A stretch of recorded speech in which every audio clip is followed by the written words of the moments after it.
100K over ask, no inspections, waived appraisals, and hundreds of offers for the same house has made this a crazy real estate market. But many people are calling for a change in the form of a recession. What's up guys, it's Avery here. If you're new to the channel, typically I talk about investing in real estate, and that's why I'm talking about the real estate market and a potential crash for the year of 2022. But before we talk about some factors that may lead to a crash, let's talk about how we got here. A quick recap from the past couple of years and why we've had such high appreciation and people have been offering the way they have is because we've had really low interest rates. They are insanely low. If you back out and look at historical interest rates, they were never as low as they were in 2020 and 2021, due in part to the Fed cutting interest rates. And they're actually still historically low, even though they're rising, and many people are talking about, and something that I'll touch on later on in the video. As well as we've had extremely low supply. Supply chain has had many issues. The supply for housing has still been very low, especially for the insane amount of demand. Many people are moving, things are becoming different in the way people want stuff in their homes, people want better and bigger things, so they are looking to get into different housing. And another thing that has led to that is people were spending a lot less money on frivolous expenses, so they had more money to put towards assets like real estate. So that's how we got here, and if you're wondering if you should buy a house later on and wait for a crash, or if you should buy now before those interest rates keep going up and up,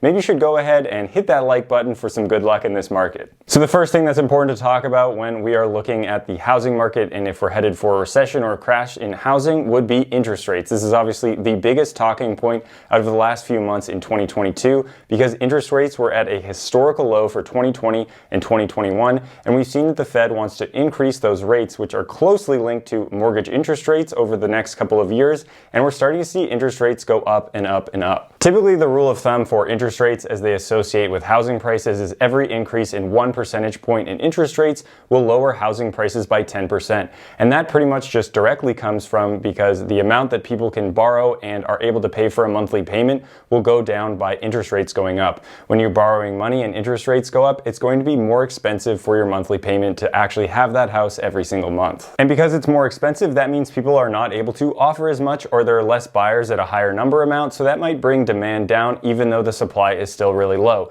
But this is just one factor when it comes to prices in the real estate market that could lead to lower prices and lower valuations for homes around the US. And even though rates have been going up in the last couple of months and they're going to continue to go up even more, they're still extremely low for the amount that you could get for an interest rate over the last 40, 50, 60 years. If you go ahead and look back to the 80s, interest rates were at 18%. Pretty much if you can have single number interest rates, you're looking at pretty historically low interest rates. So we're still in a very low interest rate environment where you could find yourself getting into a property and still have a really low debt to allow you to buy that property. Overall, I think interest rates are talked about far too much when it comes to having an impending real estate crash. There are way too many other factors at play to say that real estate interest rates will completely change the entire outlook of the specific housing market. It obviously will have an effect, but that's the thing about the world, about economics, about housing markets, is that there are so many other factors at play that you have to think about that will go into account if we see a lot lower valuations. And this brings up my second point of the entire housing market. When people are discussing the housing market, they're talking about the entirety of the US. But as we know,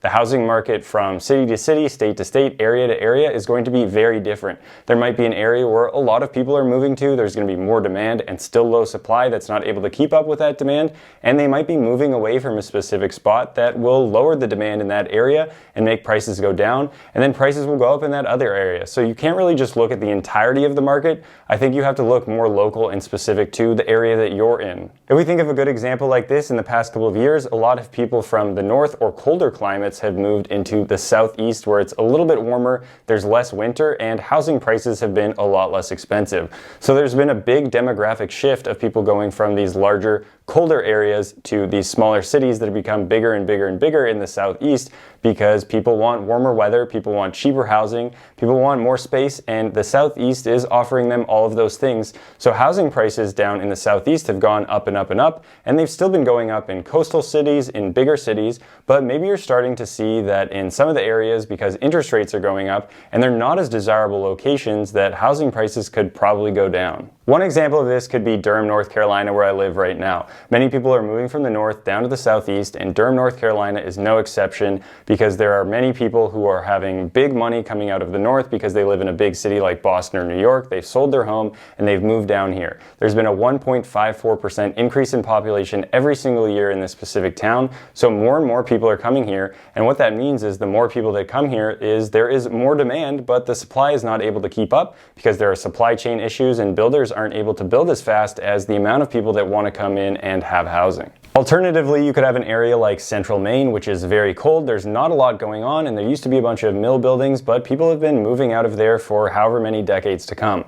So housing prices might take a quicker hit there because it's always been not as a desirable location as somewhere like the southeast might be now. The other point that I'm going to make that might lead you to think there could be a recession would be mortgage applications as well as refinance applications. In the last couple of weeks, as interest rates have increased, there has been roughly a 7% decrease in mortgage refinance applications as well as new mortgage applications. So this might lead you to think that potentially there are less people who are interested in buying a home because now they want to wait because they weren't able to get in at those low historic 2% and 3% interest rates. But the thing is, that might also just mean that many of the people who are looking to get debt as well as a mortgage when they were going to buy a house are now interested in no longer having a mortgage because they potentially have a lot of cash.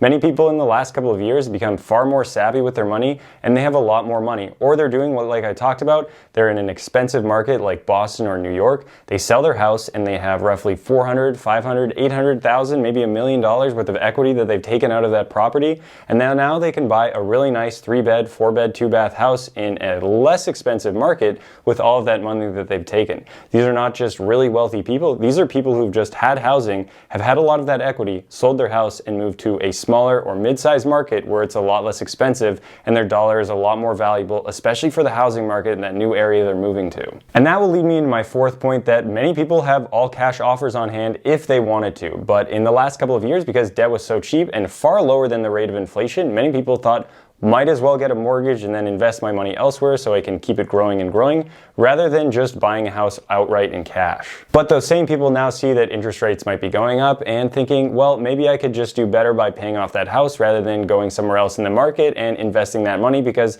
stocks are a little bit wonky, there's a lot going on in the world, so they want to feel pretty confident about not having a monthly mortgage payment, especially if they have all that money to put towards a housing payment and don't necessarily need a mortgage. I know a realtor out of Virginia, and he said recently he's had a majority of his clients are those people who are moving from these expensive cities up in the north down to Virginia, and they just sold their house and they have $400,000 to $800,000 of value that they can put in towards a new property, and they're just paying all cash because they can, and they don't need to get a mortgage, and now they don't really want a mortgage. So these aren't just these really wealthy people as I talked about, they're just regular people who've sold their house and are moving to different areas. And the last point that I want to make is that this is nothing like the 2008 financial housing crisis. If you think that that's true, then you really didn't do any homework when it comes to learning about what happened. It was very, very easy to get a mortgage as well as get a loan for a property back in 2006 through 2008.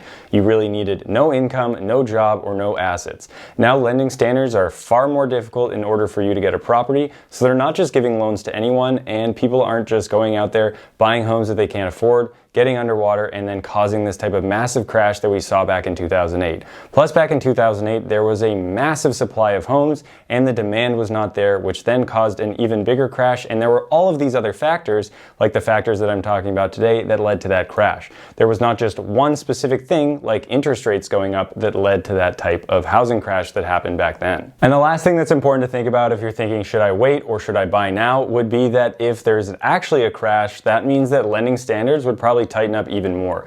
The government does not want the same thing that happened in 2008 again, so if things start to go down and down and down, it is most likely that a lot of lenders out there will have to have different requirements to be able to actually give you a loan. The same thing actually happened at the beginning of 2020, right when the COVID recession hit, is that there were different standards for debt to income ratios for you to be able to qualify for a loan, which they then took away, but the same thing could happen if there actually was a lower valuation of homes across the US. So even if you're waiting on the sidelines and you do have some money for that down payment, if everything went down and down and down a lot, you may no longer qualify by the time you actually wanted to buy a home and things were down. And lastly, the important thing to think about is that if you look at at the cycles of markets, they always go up and down. That is just how markets work. They are cyclical, but over time, the US housing market, the US stock market, as well as a lot of markets out there have gone up if you look at them from a large enough time horizon. So if you're going in looking to buy a home and you want to buy now, rates are still historically low, very low, and you can have a really cheap monthly debt that allows you to get into that property.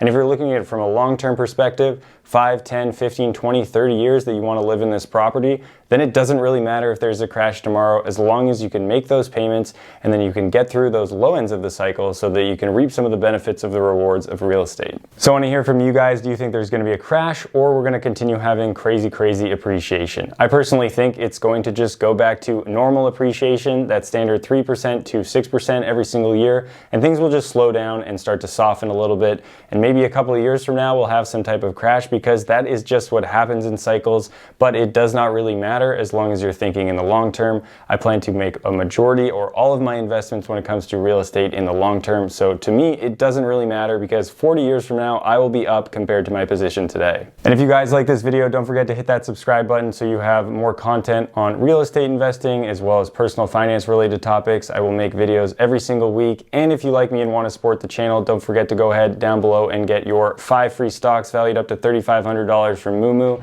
As long as you put in at least $1, you will get those free stocks through my link below. And if you guys like me here, don't forget to check me out on Instagram as well as TikTok, where I make a lot of the same videos, but in short form. So thanks again for watching, and more wealth is coming your way.